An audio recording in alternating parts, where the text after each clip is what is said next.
No dia de hoje eu trago uma boa notícia para quem quer comprar mais alguns satoshis aí. Então o preço do Bitcoin caiu, olha só, o preço despencou, entre aspas aí, para 117, quase 118 mil dólares. E eu nunca pensei que eu diria isso, que o preço caiu para 118 mil dólares, porque durante a maior parte da história aí do Bitcoin, falar em Bitcoin acima de 100 mil dólares já era muita coisa. Então, enfim, o preço corrigiu aqui e já temos notícias falando sobre a correção do preço do Bitcoin. Então aqui, por exemplo, notícia do Valor Econômico. Bitcoin e demais criptomoedas caem em dia de correção. E é interessante, tinha até esse meme há um tempo atrás dizendo que um dia as pessoas iriam falar que o preço do Bitcoin despencou aí para 100 mil dólares. E depois o pessoal nos comentários, né? Pô, vai chegar um dia em que as pessoas vão falar que o preço do Bitcoin despencou para 1 milhão de dólares. E assim por diante. Enfim, então aqui o meme se concretizou, pelo menos a primeira parte do meme. E o preço caiu aí para em torno de 118 mil dólares. Depois da máxima, vamos ver aqui, a máxima foi em torno de 123 mil dólares, certo? Bom, antes de seguir aqui no vídeo e de falar sobre o que está acontecendo no mercado de uma maneira geral, eu quero lembrar que a gente tem a parceria com a BIPA, então com o código SATOSHI você pode comprar aí seus bitcoins, seus satoshis. Satoshi, para quem não sabe, é uma fração de bitcoin, e ganhar até R$ 100 aí em bônus. Eles têm soluções de Lightning Network, que é uma segunda camada aí para pagamentos instantâneos com Bitcoin. É muito fácil de usar, é muito simples, é muito intuitivo, uma das corretoras mais fáceis de utilizar aí. Eles têm um cartão com cashback em Bitcoin, então aqui na descrição do vídeo vocês podem ver o link com todas as informações. Então voltando aqui, o preço do Bitcoin caiu em torno de 1,7% no dia de hoje, no momento que eu estou gravando esse vídeo.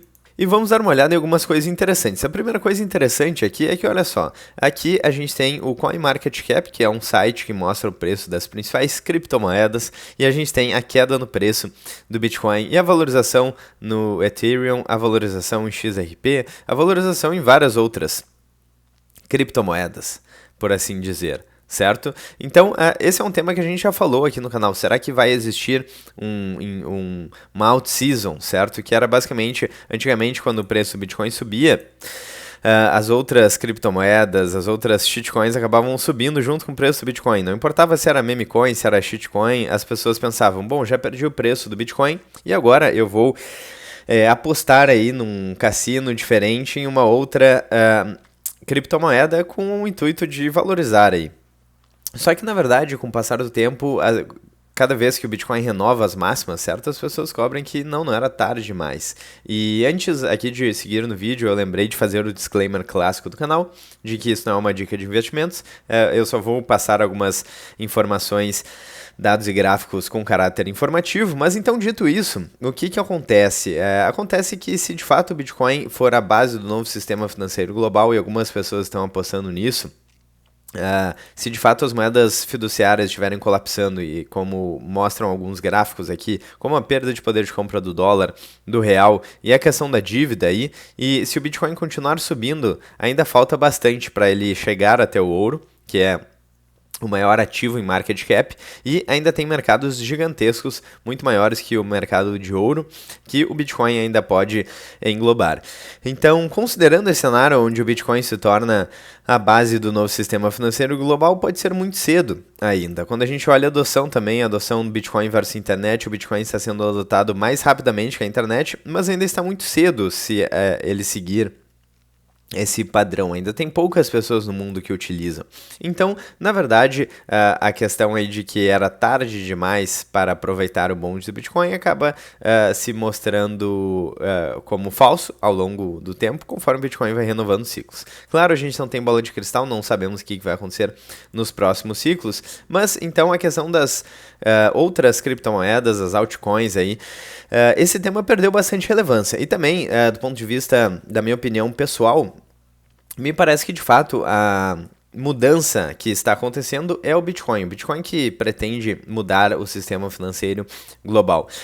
Isso por conta da gênese do Bitcoin, que não pode ser replicada, e também me parece que a questão das moedas é um mercado de winner takes all, ou seja, a melhor solução ganha tudo. Então o código do Bitcoin é aberto. Por que as pessoas não copiam o Bitcoin e ganham muito dinheiro? Justamente porque o valor do Bitcoin está na sua escassez, está na sua força computacional, está na sua gênese, ou seja, vários anos de uma moeda sendo adotada em um momento onde não haviam outros competidores, onde não havia tantos holofotes aí para o Bitcoin.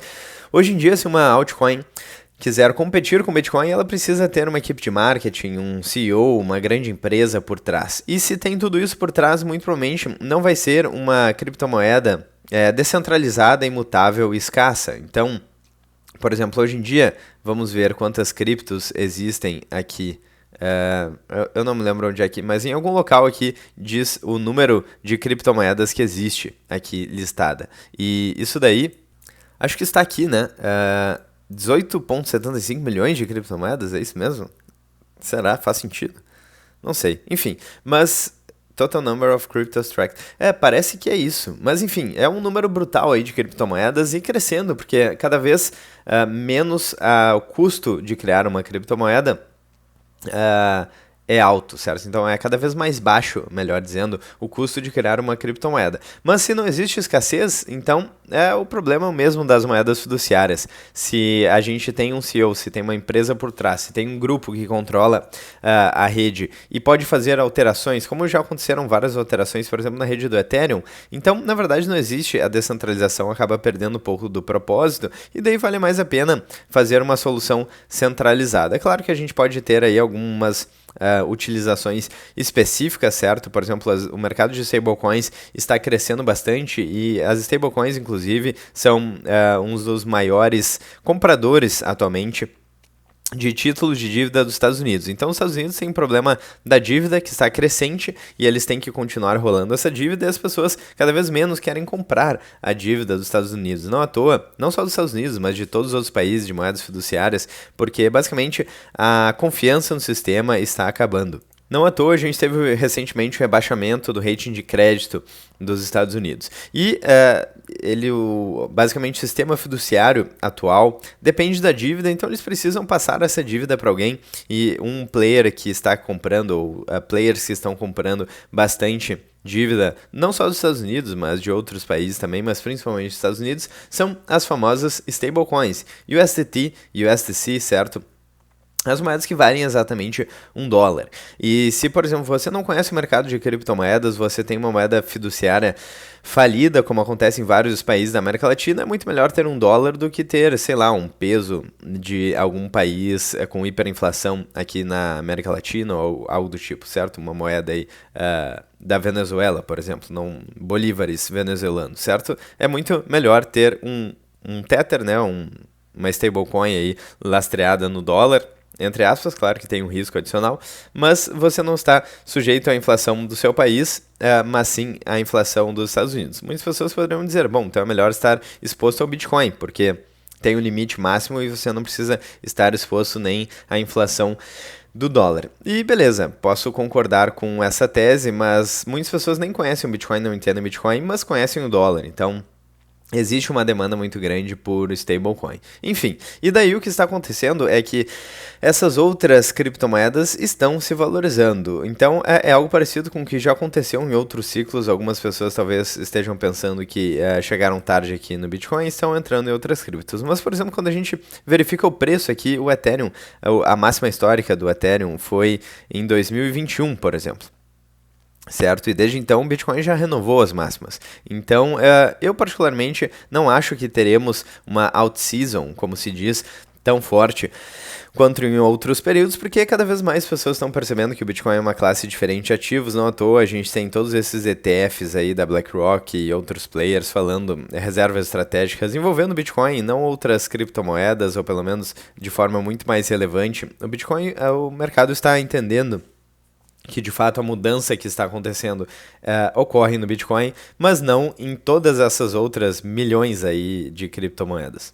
Sem contar que hoje temos uma adoção muito mais institucional e temos as famosas Bitcoin Treasury Companies. Então, se você não está aí satisfeito com a volatilidade do Bitcoin, por exemplo, nos últimos 5 anos, se você não está satisfeito aí com mais de 1000% de valorização do dólar, você pode apostar aí em Bitcoin Treasury Companies, é claro, com um risco adicional e justamente pelo risco adicional, talvez um retorno maior. Então, nos últimos 5 anos, por exemplo, o MicroStrategy se valorizou mais de 3.000% em dólar. É um Bitcoin com mais risco, mais volatilidade, claro, é o problema da custódia, né, no Keys, no Coins, você vai delegar a custódia, mas são empresas que basicamente estão fazendo caixa em Bitcoin e algumas estão se alavancando em moeda fiduciária, em moeda fraca, com juros baixos, para comprar Bitcoin que tende a se valorizar mais do que o que eles pagam de juros. Então, uma estratégia interessante. Então, esse capital especulativo está sendo dispersado aí em outros ativos, como Bitcoin Treasury Companies, e não mais nas famosas altcoins. Então, sim, o Ethereum subiu, mas ainda falta subir muito para ter alguma variação significativa. Por exemplo, o último topo foi em $4.000. Isso em 2021, na época que o dólar valia mais do que hoje. Então, se a gente corrigir aqui pela base monetária, ainda tem que subir muito para ser algo relevante aqui em termos de valorização, enquanto que, por exemplo, o Bitcoin aqui, ele quase dobrou, mais que dobrou, na verdade, né? Não, quase dobrou aí a última alta de 2021. Então, realmente são ativos que estão cada vez mais se distanciando.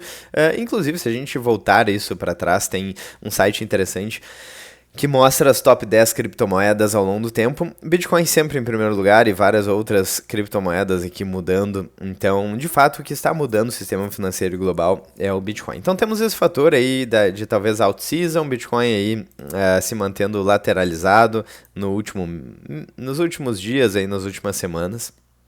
Temos esse fator importante. E eu também queria falar sobre essa notícia muito interessante do portal Bitcoin, onde o Reino Unido planeja vender estoque de 39 bilhões de reais em Bitcoin, certo? Então a ministra da Economia aqui quer usar a receita de Bitcoin para amenizar a crise fiscal do país, e eu acho que isso aqui no longo prazo vai ser uma péssima ideia, porque eu lembro de cara do que aconteceu na Alemanha. Então essa notícia aqui do Exame, que é do dia, vamos ver se eu consigo ver a data aqui.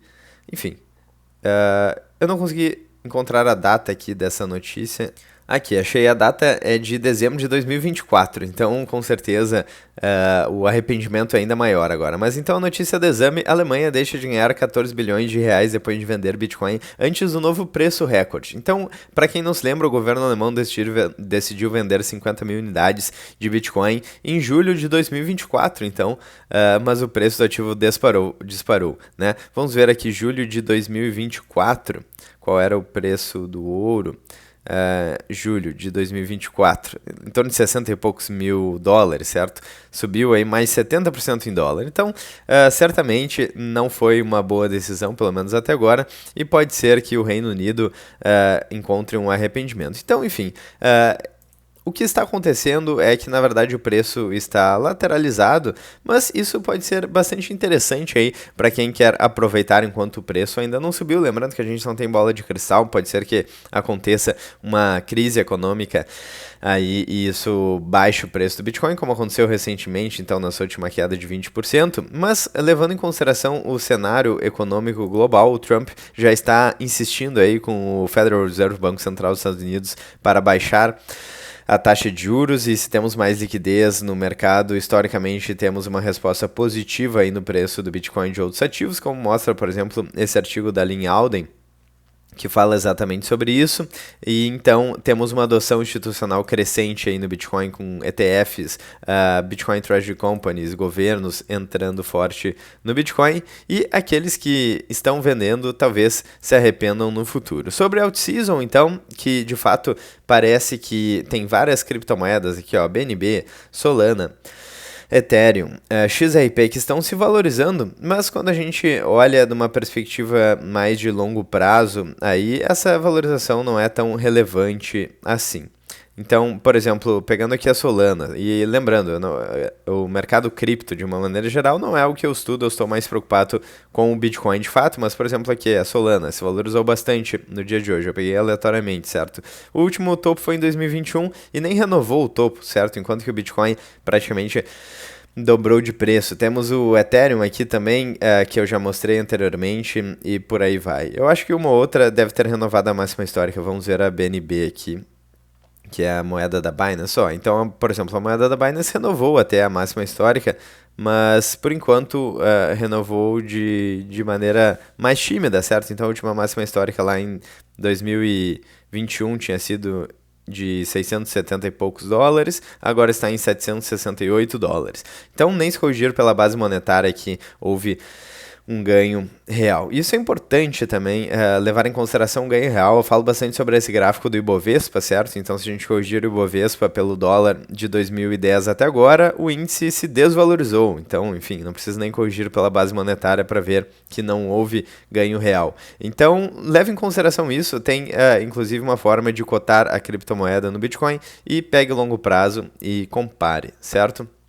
Então, minha posição pessoal é que o Bitcoin é único, é o ativo que está mudando o sistema financeiro global, embora algumas pessoas possam ver alguma utilização ali momentânea para stablecoins e por aí vai, certo?